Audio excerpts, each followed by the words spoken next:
تا حالا برات پیش اومده بگی چرا هی توی رابطه تکراری گیر میافتم؟ یا چرا با اینکه کلی تلاش میکنم تهش بازم حس میکنم یه چیزی کمه؟ انگار یه صدای ناپیدا تو ذهنمونه که میخواد ما رو بندازه توی همون چاله همیشگی. کتاب زندگی خود را دوباره بیافرینید دقیقاً میخواد همین صدای پنهونی رو برامون روشن کنه.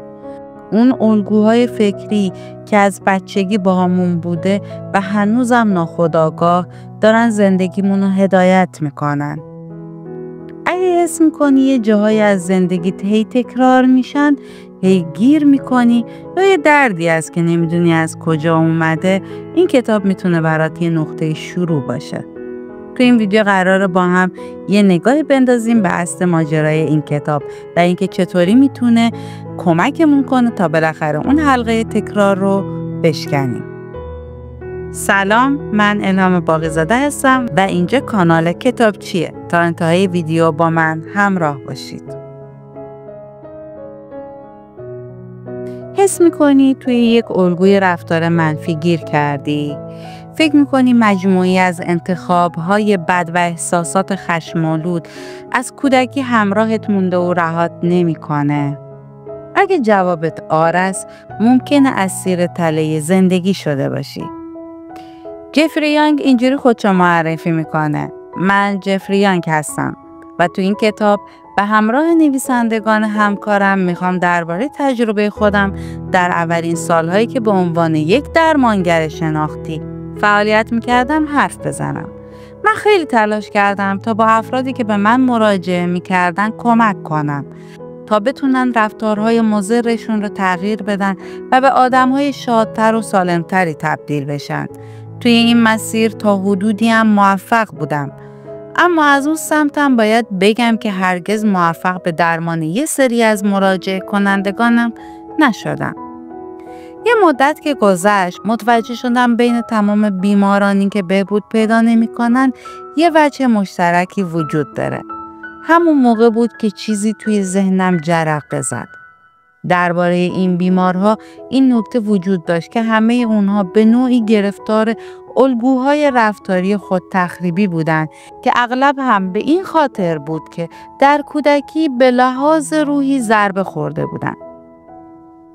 در واقع اونها توی تله خطاهای زندگی گیر کرده بودند. از اونجایی که تو اینجا هستی ممکن خودت هم درگیر این تله‌های زندگی شده باشی و متوجهشون نباشی. در ادامه این خلاصه کتاب به کمک من قرار 11 تله زندگی رو که ممکنه با اونها مواجه بشی شناسایی کنیم و همینطور متوجه انواع غفلتایی که در کودکی اتفاق میافتن و منجر به مواجهه با این تله ها میشن بشی. اما مهمتر از هر چیزی اینه که تو میتونی بعد از آشنایی با این تله ها یاد بگیری که چطور توی 7 مرحله عملی اونها رو دور بزنی. قطعاً خلاص شدن از دام‌های زندگی کار خیلی سختیه، اما تو این خلاصه کتاب سعی شده تا اطلاعات کافی برای فرار از این تله ها در اختیارت قرار بگیره. اگه فکر کردی نیاز به توضیح جامع‌تر و نمونه‌های بیشتری داری، میتونی خود کتاب رو به صورت کامل مطالعه کنی و یا اینکه شخصاً به یک درمانگر مراجعه کنی تا خیالت راحت‌تر باشه. خب پس بیا شروع کنیم. توی این کتاب اومده چند نمونه مثال زده. مثال اول میشل تنها 2 سالش بود که پدرش اون و مادرش رو برای همیشه ترک کرد.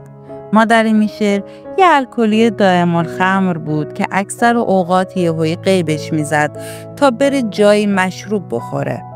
این شرایط باعث شده بود تا میشل دائم از این موضوع بترسه که نکنه مادرش هم مثل پدرش ترکش کنه. و بگم که مادر میشل اصلاً مادر شایسته‌ای نبود. این زن حتی توی خونه و جلوی بچه‌ش هم مس میکرد. با این حال سالها از اون دوره گذشته و الان میشل به عنوان یک زن بالغ 31 ساله قصد داره ازدواج کنه. حالا میشل با فردی به نام توماس رابطه داره و توی این رابطه دقیقاً فضای کودکیش رو بازسازی میکنه. با اینکه حدود 10 سال میشد که این دو نفر توی رابطه بودن، اما تا حالا 3 بار همدیگر رو ترک کردن و دوباره به هم برگشتن. هر بار که توماس میشل رو ترک میکنه، میشل با طوفانی از احساسات فلج کننده روبرو میشه و چنان از عصبانیت برافروخته میشه که هر چیزی دم دستش باشه رو میشکنه. اما عجیب اینه که حتی زمانی که همه چیز خوبه و کنار هم هستن، میشل مدام از این میترسه که نکنه توماس برای همیشه ترکش کنه. یادت نرفته که گفتم 11 تا تله زندگی وجود داره؟ خب اینطور که پیداست میشه توی اولین تله گیر افتاده بود که اسمش تله ترک شدگی بود. تله‌های زندگی توی کودکی آدم ریشه دارن و ممکنه رفتار و برخورد والدین یا گروه همسن و سالات باعث شکلگیری این تله‌ها شده باشن. مثلا شاید تو کودکی همیشه ازت ایراد گرفتن، از انجام کاری یا داشتن چیزی محرومت کردن، آزارت دادن یا اینکه مثل میشه والدین ترکت کرده باشن. شاید خانواده بیش از حد محافظه‌کار و سختگیر یا اصلا کاملا برعکس داشته باشی، به شکل افراطی، آسونگیر و سرلنگار، که هر دو هم میتونن تاثیرات به شدت منفی رو روی تو بذارن. البته همه چیز به خونه و خانواده مربوط نیست و ممکنه مثلا توی مدرسه توسط همکلاسیات طرد شده باشی یا حتی برات قلدری کرده باشن و اذیت شده باشی. همیشه در مواجهه با این چالش ها اطرافیان میگفتن که بزرگ میشی و یادت میره. اما نکته عجیب و جالب اینه که بعد از عبور از این تجربه ها تو توی بزرگسالی دوباره همون فضای کودکی رو برای خودت بازسازی میکنی و با این کار خودت با دستای خودت تله زندگیت رو میسازی. میگی نه؟ به زندگی میشل نگاه کن که چقدر توی دوران کودکیش بابت ترک شدن توسط والدینش ضربه خورد. حالا هم با اینکه میدونه چقدر این فضا براش مضر بوده و هست، اما دوباره توی رابطش با توماس عیناً همون فضا رو برای خودش بازسازی میکنه و اضطراب و تلاش از اینکه نکنه توماس ترکش کنه مدام روی دوشش سنگینی میکنه. تله‌های زندگی تسلط عجیبی روی زندگی آدم‌ها دارن و میتونن تو رو به سمت رفتارهایی که منجر به خود تخریبی میشن هدایت کنن و کنترل نحوه تفکر، احساس و عملت رو توی مشتشون بگیرن. تله‌ها احساساتی منفی مثل خشم و اضطراب و ترس و غم رو توی وجودت بیدار میکنن. حقیقتش خلاص شدن از دست این تله‌ها و تغییر دادنشون کار خیلی سختیه، چون همونطور که گفتم این تله‌ها توی وجود آدم ریشه کردن. مثلا توی داستان میشل و توماس میبینی که تله زندگی میشل چنان عمیق و ریشه داره که تأثیر عاطفی همانندی روی ارتباطش با توماس گذاشته و چنان جاذبه‌ای داره که اون رو همچنان توی دام نگه میداره. درسته که تغییر دادن این تله ها کار خیلی سختیه، اما اگه ابتدای مطالبم رو توجه کرده باشی هیچ وقت حرفی از غیر ممکن بودن نزدم. درسته؟ همچنین در ادامه کتاب میگه اولین کاری که برای خلاص شدن از این تله ها نیازه که انجام بشه اینه که برای هر کدومشون اسمی در نظر بگیریم. توی بخش بعدی درباره 11 تله زندگی و تجربیاتی که در کودکی امکان شکلگیری این تله ها رو افزایش میدن بیشتر صحبت میکنیم. البته اینکه 11 تله وجود داره به این معنی نیست که تو توی همه این تله ها گیر افتادی. فقط قراره تا با هم اونها رو مرور کنیم. ممکن تو تنها با یکی از اونها دست و پنجه نرم کنی یا اینکه چند تاشون همزمان روی دوش سنگینی بکنن. البته شاید هم یکیشون توی زندگیت پررنگ‌تر باشه و باقی معلق باشن، اما حتی اون تله‌های معلق هم میتونن بهت آسیب برسونن. حالا که تا اینجا رسیدیم، برای حمایت از کانال ما و بیشتر دیده شدن لایک فراموش نشه و بریم ادامه کتاب. همه آدم‌ها در کودکی 6 نیاز اصلی دارن: امنیت، ارتباط با دیگران، استقلال، عزت نفس، ابراز وجود و محدودیت‌های واقع بینانه. اگه همه این نیازها برآورده بشن، در نهایت تبدیل به آدم بالغی میشی که به خوبی تربیت شده. اما اگه اینطور پیش نره، تلاهای زندگی توسعه پیدا میکنن و تو از مسیر درست منحرف میشی. اگه توی دوره کودکیت امنیت کافی رو تجربه نکرده باشی، ممکنه درست مثل میشل اسیر تله ترک شدگی بشی. حتی ممکنه توی تله بی‌اعتمادی گیر بیفتی که در این صورت به هر کسی اجازه میدی تا با دروغ گفتن، تغییر کردن، آسیب رسوندن یا سوء استفاده کردن از تو بهت صدمه بزنه. فکر میکنی این تله ممکنه چه تأثیراتی روی زندگیت داشته باشه؟ خب اگه توی این تله گیر بیفتی، از هر ارتباط نزدیکی ممانعت میکنی.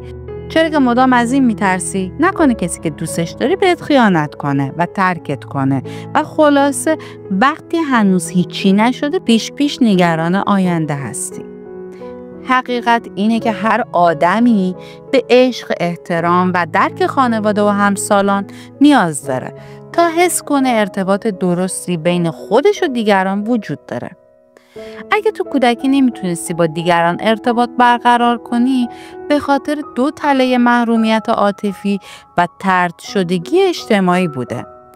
مثلا اگه حس میکنی هیچ کس بهت اهمیت نمیده و نیازت به عشق برآورده نمیشه، احتمالاً به خاطر اینه که به اندازه کافی از طرف خانواده عشق و محبت دریافت نکردی و حالا تله محرومیت عاطفی تو رو اسیر خودش کرده. شاید هم فکر کنی که خیلی از دیگران متفاوتی و نسبت به همسن و سالهات آدمی منزوی هستی که در این صورت تو تله طرد شدگی اجتماعی گیر افتادی. معمولاً وقتی کسی تو این تله میفته، قبل از اینکه به روابطش فرصت توسعه بده، خرابکاری میکنه. بعضی از والدین به شکل افراطی سعی میکنن تا از بچه‌هاشون محافظت کنن و اونقدر توی تمام جنبه‌های زندگی فرزند حضور پیدا میکنن که فرزندان هرگز نمیتونن احساس استقلال رو تجربه کنن و توی تله وابستگی و آسیب پذیری اسیر میشن. اگه تو هم فکر میکنی که به صورت 24 ساعته به حمایت و پشتیبانی نیاز داری و از پس انجام دادن هیچ کاری به تنهایی بر نمیای، بعد بگم متاسفانه تو هم توی دام وابستگی افتادی و اگه مدام و بی دلیل منتظر وقوع یه حادثه بدی که ممکنه حتی غیر واقعی به نظر بیاد هستی. پس توی تله آسیب پذیری گیر کردی. وقتی بیش از حد از طرف خانواده یا دوستانت مورد انتقاد قرار میگیری، اینکه احساس عزت نفس و ارزشمند بودن بکنی خیلی کار سختیه. این باعث شکل گیری تله نقص میشه. این تله باعث میشه از درون احساس نقص بکنی. اگه از عشق میترسی چون معتقدی هیچ کس دوست نداره، یا اگه توی محل کارت، مدرسه، باشگاه یا هر جای دیگه این نسبت به همسالانت احساس کم بودن و حقارت میکنی، یعنی توی تله نقص افتادی. اگر هرگز بهت این فرصت داده نشده که بتونی نیازها، احساسات و خواستهات رو بروز بدی، امکان اینکه توی تله فرمانبردار بودن افتاده باشی خیلی زیاده. در واقع اگه آدمی هستی که همیشه خودت رو گناهکار میدونی و نیازهای خودت رو فدای خوش آمد دیگران میکنی و تلاش میکنی تا همیشه همه رو راضی نگه داری، قطعاً توی همین تله افتادی. ممکنه روی موقعیت اجتماعی، وضعیت مالی یا ظاهرت وسواس عجیبی داشته باشی که یعنی یحتمل به دام تله استانداردهای بی‌امان هم افتادی. خصوصا اگه تو کودکی که ازت انتظارات زیادی وجود داشته باشه که مثلا همه چیز رو یاد بگیری یا همیشه نفر اول مسابقات باشی، که در این صورت خیلی جای تعجبی نداره که توی این تله افتاده باشی.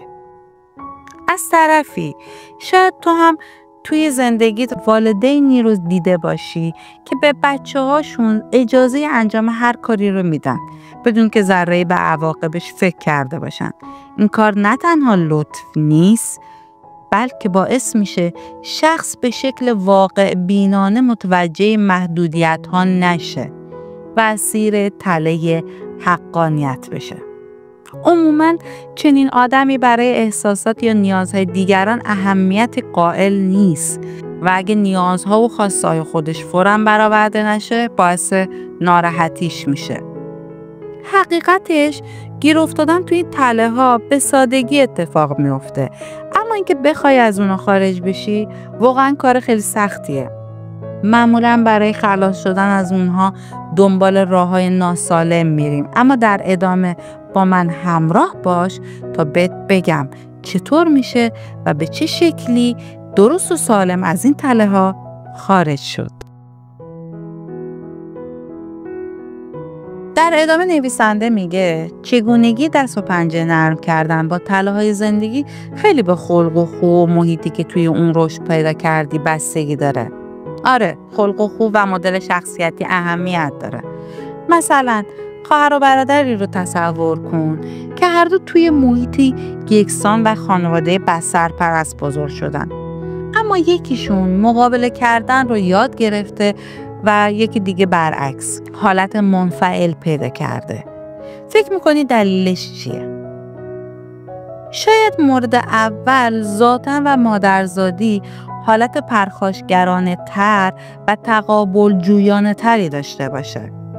اما از این زاویه نگاه کن که ممکنه یکی از والدین آزارگر بوده و دیگری همیشه قربانی بوده باشه. در این صورت میشه گفت که بچه‌ها هم هر کدوم به صورت اتفاقی از یکی از والدین الگو برداری کردن و کودک منفعل ناخودآگاه از روی دست والد قربانی نگاه کرده. درسته که افراد به واسطه خلق و خو و محیط زندگی‌های متفاوت به تبع واکنش‌های متفاوتی هم نسبت به تله‌ها دارند. اما 3 مکانیسم اصلی برای مقابله کردن وجود داره که برای همه مشترکه: تسلیم، اجتناب و ضد حمله. برای اینکه بتونی دید شفافتری نسبت به این 3 مکانیسم داشته باشی، بهتره تا نگاهی به این 3 مرد، یعنی سم، بابی و الکس که هر 3 توی تله نقص گیر افتادن داشته باشی. هر کدوم به نوعی درون خودشون احساس نقص دارن، اما واکنش‌های یکسانی ندارن. سم یه دانشجوی 20 سال است که در مقابل تله نقص خودش تسلیم شده. اگه باهاش روبرو بشی میبینی که اینقدر آروم حرف میزنه که بیشتر به زمزمه کردن شبیه و همیشه خدا صورتش سرخ شده. سم همیشه در مقابل دیگران خودش رو کم و کوچیک میدونه و دائما در حال عذرخواهی کردنه، حتی اگه هیچ تقصیری نداشته باشه. اون از هر لحاظ احساس کمتر بودن میکنه، یعنی از نظر تحصیلی تا اجتماعی و مالی خودش رو کمتر از همسالانش میبینه. حتی تنها دوستی که داره هم مدام رو مسخره میکنه و سم همیشه با همه چیز موافقه، حتی تمسخرهای دوستش. سم توی خانواده‌ای که مدام اون رو تحقیر میکردن و همیشه از تمام کارهاش انتقاد میکردن بزرگ شد. حالا به عنوان یه بزرگسال اون طوری رفتار میکنه که انگار همچنان قرار مورد تحقیر قرار بگیره. سم همیشه به شکلی شرمنده رفتار میکنه و با کسانی که باهاش بد رفتاری میکنن دوستی بیشتری داره و از آدم‌ها و دوستایی که باهاش مهربون هستن دوری میکنه. در واقع سم به شکلی که انگار نقص داره فکر میکنه، عمل میکنه و احساس میکنه و کاملا خودش رو تسلیم تله زندگی کرده. حالا بریم سر وقت بابی. در مورد بابی اما داستان متفاوته. بابی با مصرف الکل از احساس نقص فرار میکنه. بابی یه مرد 40 ساله است که هرگز حتی با همسرش هم رابطه نزدیکی نداشته و با دوستای معمولیش که با اونها توی بار محله همیشه مشغول به نوشیدنه احساس راحتی بیشتری داره. به نظرت چرا بابی توی بار و با دوستاش احساس راحت بیشتری داره؟ بابی داره از مکانیسم اجتناب استفاده میکنه و توی بار و وسط دوستای الکلی هرگز در مورد چیزهای شخصی صحبتی نمیشه. اون تمام خاطراتی رو که از پدر سلطه‌گر خودش داشته رو فراموش کرده و درست برعکس سم خودش رو از این مطمئن کرده که هیچ ارتباطی با احساس نقص نداره.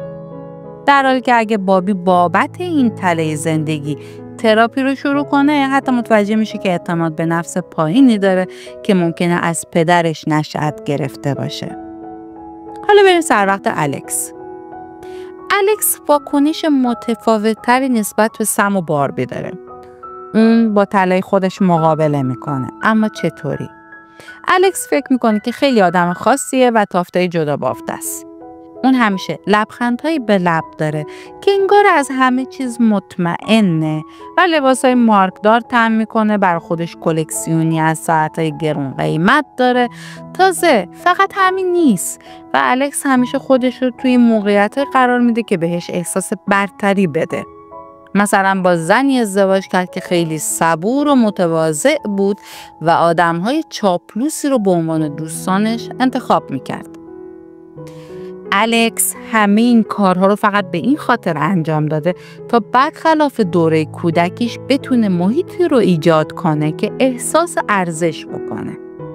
ممکنه این روش در مقابله با این تله جواب بده و خیلی از بازیگرای معروف و ستاره موسیقی و سیاستمدارها هم از همین روش استفاده میکنن. اما خب این تنها ظاهر قضیه است. بیشتر این افراد از آشفتگی درونی رنج میبرن و پشت ظاهر زیبایی که درست کردن همچنان احساس نقص میکنن. ممکنه حس کنید هم شبیه یکی از این 3 نفر یا شبیه به هر 3 نفرشونی. اما جای نگرانی نیست و لازم نیست از الگوهای غلط اونها پیروی کنی و راههای بهتری هم وجود داره که این کتاب برات میگه. این کتاب برات یه نقشه فرار میذاره و اینجوری شروع میکنه. میشل 31 ساله‌ای که با دوست پسر غیر متعهدش توی تله طرد شدگی گیر افتاده بود رو فراموش که نکردی. میشل راه درمان تله زندگیشو در حالی که در طول دوره جدایی به دنبال کمک بود پیدا کرد. میشل فهمید که برای درمان و تغییر دادن تله زندگیش باید 7 مرحله رو پشت سر بذاره که شامل مؤلفه‌ای از انواع مختلف درمان روانکاوانه، تجربی، شناختی، دارویی و رفتاری میشد. شاید خیلی ساده به نظر بیاد، اما خیلی هم آسون نیست. قبل از هر چیزی، اولین مسئله که اهمیت داره اینی که بتونی تله زندگیت رو شناسایی کنی. در این صورت نیمی از راه رو رفتی. میشل هم بعد از اینکه متوجه شد که توی تله ترک شدگی اسیر شده، همزاد پنداری زیادی با بیمارانی که به دنبال درمان این تله بودن پیدا کرد. حتی میشل یک بار عنوان کرد که احساس میکنم همیشه میدونستم که مشکلاتم از کجا آب میخوره. قدم دوم اینه که بتونی ریشه های تله زندگیت رو توی دوران کودکیت پیدا کنی. برای ریشه یابی کردن فقط کافیه تا دوران کودکیت رو مرور کنی و اجازه بدی تمام تصاویری که متعلق به این دوران هستن از ذهنت سرریز بشن. وقتی ذهنت مشغول انجام این کاره، تو باید با کودک درونت ارتباط برقرار کنی و سعی کنی اون رو دلداری بدی. نصیحتش کنی و باهاش همدردی کنی. میدونم که به نظرت خیلی کار مسخره و احمقانه‌ای میاد، اما خیلی از بیمارها این روش رو مفید و کارساز دونستن. بهت قول میدم که به امتحانش میارزه. حالا به قدم سوم رسیدیم. توی این مرحله تو باید علیه تله زندگیت پرونده سازی کنی. میدونی مشکل اکثر آدمایی که توی تله زندگیشون گیر کردن همینه که از هر دو نظر عاطفی و فکری این تله ها رو پذیرفتن. یعنی چی؟ یعنی اینکه این آدم‌ها فکر میکنن توی دام افتادن و هیچ راهی برای خروج وجود نداره و همین باعث ایجاد تردید توی باورهاشون میشه. اصلا بیا از مزایا و معایب طلای زندگیت یه لیست تهیه کن تا به واسطه این لیست بتونی برای خودت سبک سنگین کنی. در واقع میشل دقیقاً همین کار رو انجام داد و یه لیستی از تمام افرادی که ترکش نکرده بودن و همچنین تمام روش‌هایی که به واسطه اونها سعی میکرد توماس رو حفظ کنه اما برعکس همیشه اون رو از خودش دور میکرد و هم تهیه کرد.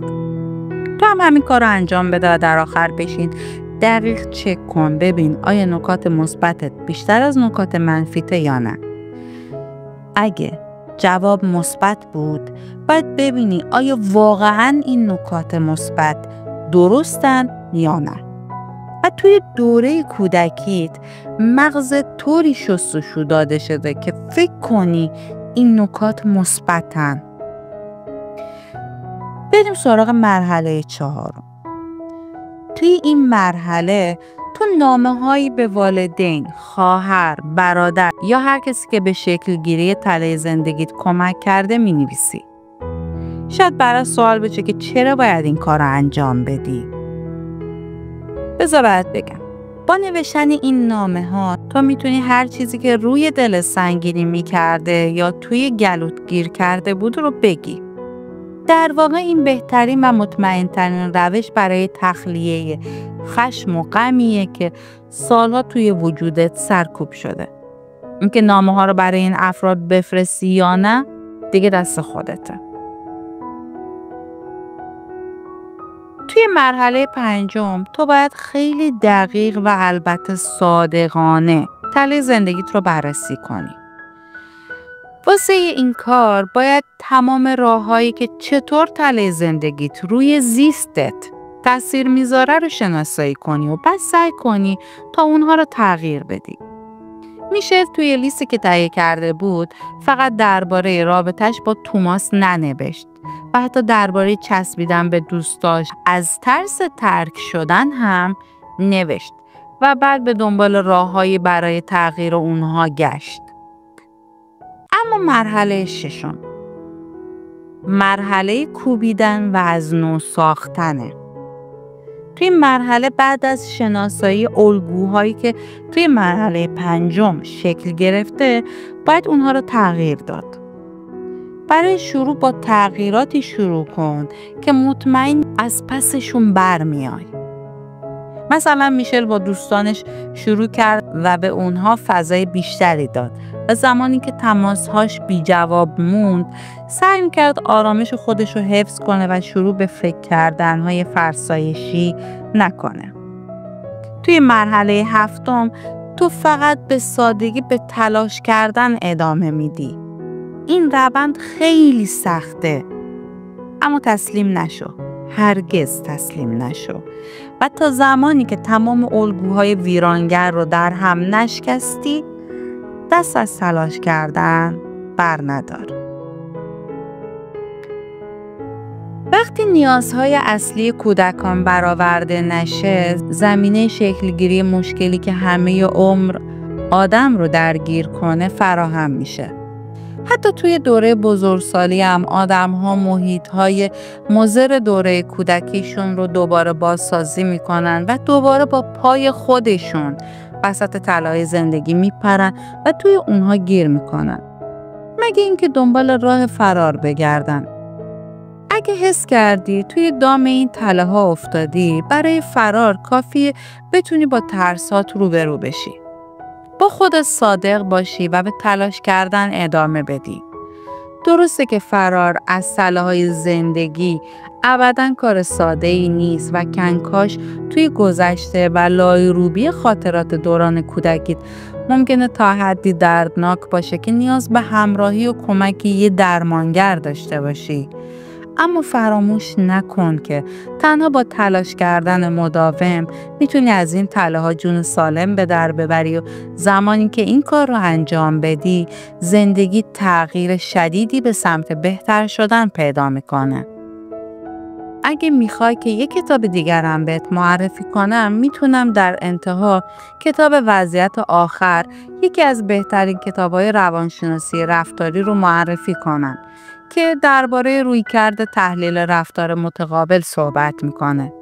این کتاب میگه که توی وجود همه آدم‌ها 3 چیز هست. والد درون متشکل از بایدها و نبایدهای زندگیه. کودک درون متشکل از احساسات درونی ما به این بایدها و نبایدهاست و بالغ درون نهاد قضاوتگر برای سنجش درستی عملکرد کودک و والد درون ماست. توماس هریس یعنی نویسنده کتاب وضعیت آخر میگه که هر اتفاق و تصمیمی که توی زندگی میفته نتیجه کشمکش این 3 چیزه. من الهام باقی‌زاده هستم و اینجا کانال کتابچیه. ممنون بابت حضورتون. حتما نظراتتون رو درباره موضوع امروز کامنت کنید. لایک و بازنشر ویدیو برای دیده شدن بیشتر ویدیوها به ما کمک میکنه. پس تا خلاصه کتاب دیگه، خوش و خرم باشید.